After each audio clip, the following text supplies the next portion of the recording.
Friends എല്ലാവർക്കും നമസ്കാരം. എല്ലാവർക്കും ബബിൾസ് വേഡിയിലേക്ക് സ്വാഗതം. ഇന്ന് ഞാൻ ഉണ്ടാക്കാൻ വേണ്ടി പോകുന്നത് ഒരു കൈപ്പയ്ക്ക വെച്ചിട്ടുള്ളൊരു റെസിപ്പി ആട്ടാ. അപ്പം കൈപ്പയ്ക്ക അങ്ങനെ ആർക്കും ഇഷ്ടപ്പെടില്ല, പക്ഷെ എനിക്ക് നല്ല ഇഷ്ടമാണ്. ഞാൻ എൻ്റെ അത് രീതിയിൽ കൈപ്പയ്ക്ക നന്നായിട്ട് അടിപൊളി ഡ്രൈ ആക്കിയിട്ട് എടുത്തിട്ട് ഉണ്ടാക്കും. അപ്പോൾ കയ്പ്പ് തീരെ അങ്ങനെ അറിയില്ല കൈപ്പയ്ക്ക. ഞാൻ ഈ റെസിപ്പി ചെയ്യുന്നത് പോലെ നിങ്ങൾ ചെയ്ത് കഴിഞ്ഞാൽ നിങ്ങൾക്ക് എന്തായാലും തീർച്ചയായിട്ടും നമ്മുടെ കൈപ്പയ്ക്ക ഇഷ്ടപ്പെടും. ആ കൈപ്പയ്ക്ക ഉപ്പേരി ചൂട് ചോറ് മാത്രം മതി. വേണമെങ്കിൽ ഒരു പപ്പടം കൂടി ആവട്ടെ, വേറെ ഒന്നും വേണ്ട, വായിൽ വെള്ളം വേണ്ട. അത്രയ്ക്ക് ടേസ്റ്റാണ് നമ്മുടെ ഈ കൈപ്പയ്ക്ക ഞാൻ ഉണ്ടാക്കാൻ വേണ്ടി പോകുന്നത്. അപ്പം എല്ലാവരും കണ്ടിട്ട് അഭിപ്രായം പറയും. നിങ്ങൾക്ക് കൈപ്പയ്ക്ക ഇഷ്ടമാണോ? ഇഷ്ടമില്ലാത്തവർ കമൻറ്റ് ചെയ്യൂ, ഇഷ്ടമുള്ളവർ കമൻറ്റ് ചെയ്യൂ. അപ്പം ഫസ്റ്റ് ആയിട്ടാണ് എൻ്റെ വീഡിയോ കാണുന്നതെങ്കിൽ ലൈക്ക് ആൻഡ് സബ്സ്ക്രൈബ്, അത് നിങ്ങൾ ഫ്രണ്ട്സൊക്കെ ഷെയർ ചെയ്ത് കൊടുക്കണം കേട്ടോ. അപ്പം എൻ്റെ ചാനൽ സപ്പോർട്ടും ചെയ്യണേ. ഓക്കെ, അപ്പം ഇന്നത്തെ റെസിപ്പി കൈപ്പയ്ക്ക ഞാൻ നന്നായിട്ട് 2-3 പ്രാവശ്യം കഴുകി നന്നായിട്ട് വൃത്തിയാക്കിയിട്ട് എടുത്ത് വെച്ചിട്ടുണ്ട് കേട്ടോ. നിങ്ങൾക്ക് ആവശ്യാനുസരണം കൈപ്പയ്ക്ക എടുക്കാം.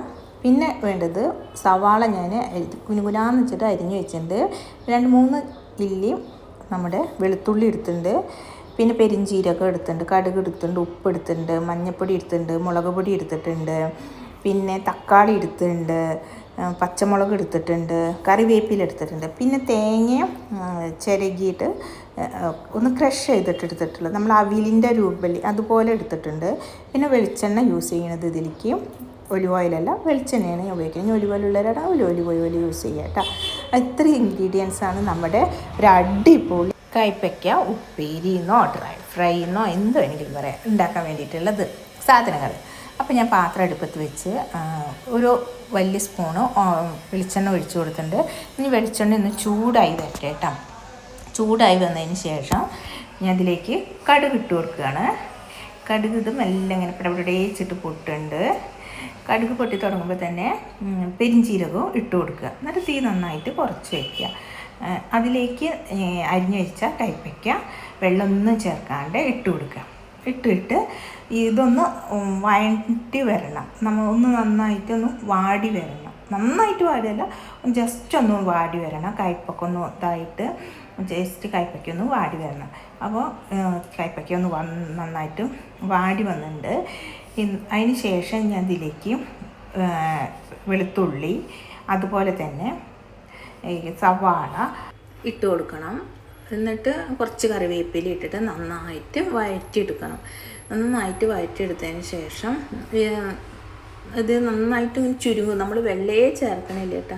ആ വെളിച്ചെണ്ണയിലും അതുപോലെ കൈപ്പയ്ക്കയിലും ഉണ്ടാകുന്ന വെള്ളം ഉണ്ടല്ലോ, അതുമാത്രമാണ് ഇത്.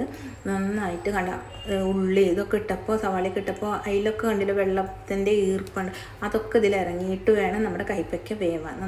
ചെറു തീയിലിട്ട് നന്നായിട്ട് വഴറ്റിയെടുക്കണം. ഇതിലേക്ക് ഇപ്പോൾ നന്നായിട്ട് ഒന്ന് വഴണ്ട് വന്നിട്ടുണ്ട്, ഒരു പകുതിയോളം വഴണ്ട് വന്നിട്ടുണ്ട്. അതിലേക്ക് ഞാൻ എടുത്തു വെച്ച പൊടികളൊക്കെ ഇട്ടിട്ട് പൊടികളുടെ പച്ചമണം ഒക്കെ മാറുന്ന വരെ നന്നായിട്ട് ഇളക്കി കൊടുക്കുക. നന്നായി ഇളക്കി കൊടുത്തിട്ട് അതിന് ശേഷം വേണം മറ്റുള്ള ഇൻഗ്രീഡിയൻസ് ചേർക്കാൻ വേണ്ടിയിട്ട്.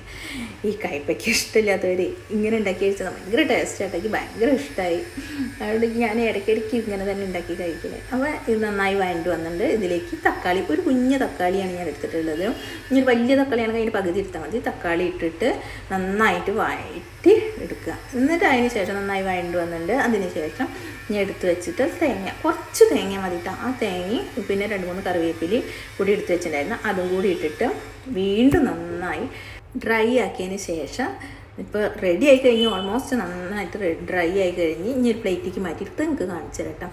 നല്ല ചൂട് ചോറിനൊപ്പം ചൂട് നമ്മുടെ കൈപ്പയ്ക്ക ഉപ്പേരി ഇവിടെ റെഡി ആയിട്ടുണ്ട്. അപ്പോൾ എല്ലാവരും ട്രൈ ചെയ്ത് നോക്കിക്കോളൂ.